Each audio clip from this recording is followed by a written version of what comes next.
नमस्कार, होपफुली आप सब अच्छे होंगे।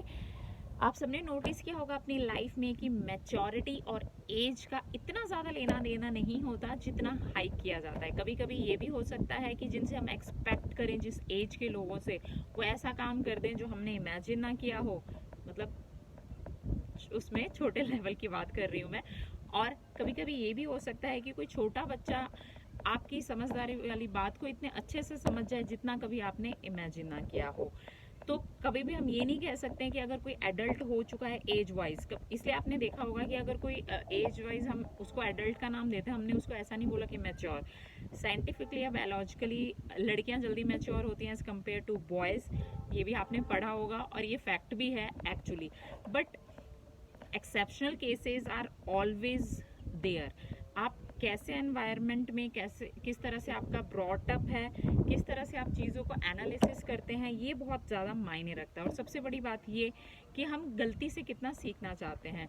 जैसे कली की बात ले लीजिए, मैं जैसे एक आजकल जैसे क्या हो रहा है कि एक जैसे छोटी 9th क्लास की बच्ची थी, वो मुझे बता रही थी कि मैम हमारी क्लास के ऑलमोस्ट जो सारे बच्चे हैं वो मेरे को ये बोलते हैं, उनकी क्लास मतलब उनका क्या ग्रुप में सिर्फ 2 ही गर्ल्स इस तरह की हैं जो लड़का लड़की और इस तरह की चीज़ों से दूर रहना पसंद करती हैं, अपनी पढ़ाई या अपने वैल्यूज़ एथिक्स से जुड़ी हुई हैं। और ये बहुत अच्छी बात है, thanks to their parents as well.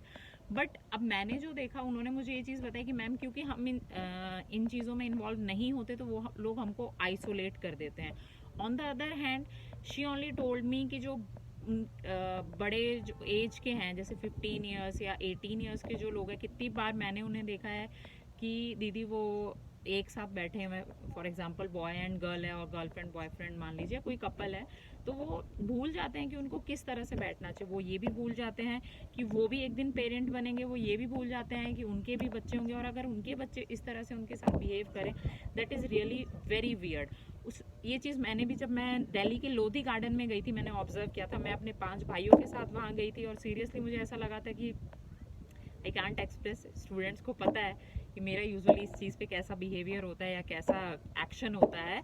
उस लड़की का भी सेम कहना था, उस छोटी बच्ची का, कि दी ऐसा लगता है कि वो बड़े बड़े जो भैया दीदी लोग होते हैं उनको ये चीज़ समझनी चाहिए कि हम लोग इन चीज़ों से दूर रहना चाहते हैं और हम लोग उसमें इन्वॉल्व नहीं होना चाहते। और ये बहुत अच्छी बात है, बट सब ऐसे नहीं होते हैं। देखिए, 2 तरह के लोग होते हैं। और पहली बात है कि जब बार बार आपको इंसिस्ट किया जाएगा तो 2 चीज़ें होंगी, या तो आप पूरी तरह से टूट जाएंगे, डिप्रेशन में चले जाएंगे, या दूसरी चीज़ होगी आप उनमें शामिल हो जाएंगे।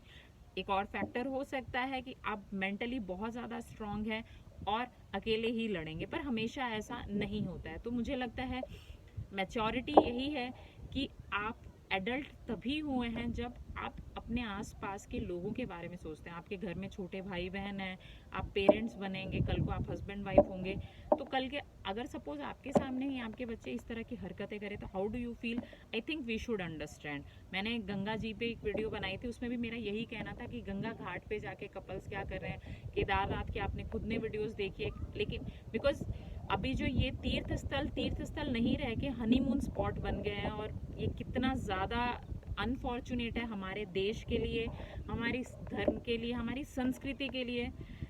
मतलब ये वैसे तो बहुत बड़ा डिस्कशन का मुद्दा है, बट मैं बस छोटी सी कोशिश करना चाहती हूँ कि प्लीज़ समझ जाइए, वरना यहाँ पे टिट फॉर टैट है और लॉ ऑफ अट्रैक्शन ज़रूर है। Thank you so much, take care.